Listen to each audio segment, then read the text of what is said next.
kena arrit një marrëveshje me Jozen, me ardhë për një vjetë në padel. Normal nëse i pëlqen, edhe na nëse përshtatëm mundet me najtë ma gjatë se një vjetë. Jënë edhe një 4 vjetë lëft, me thonë shtë popullorë që jënë për me nxerë lojtarë të mirë. Tash na në padel zonë përshojmë aty në ekran që e kena postu një welcome coach Jose. Është një trajner i mirënjohur në Malaga të Spanjës, i cili do të angazhohet për një periudhë një vjeçare në padel zonë.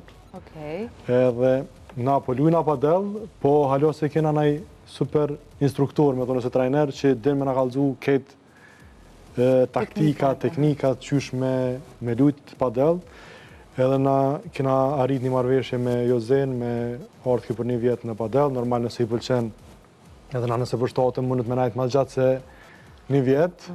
Medina ketë që Prishtina është shumë veni mirë për rini edhe për sport, po edhe qëllimi kryesor është edhe me përgatit Kosovën edhe padelin si sport për lojrat mesdhetare që kanë më mojnë 2030, kështu që janë edhe një 4 vjetë lëft, me thonë shtë popullorë që janë për me nxerë lojtarë të mirë. Kosova, pa më nejë, edhe padel zonë ka kontribu që me urit komuniteti i padelit, ka shumë lojtarë edhe Federata e padelit, po edhe na si qendër sportive organizojna garat ndryshme, evente ndryshme, sfida ndryshme, me qëllim me nxit konkurrenshmërinë pak, që me u bë sa ma konkurrues edhe qatë mënyrë me rritë edhe nivelin e padelit në Kosovë.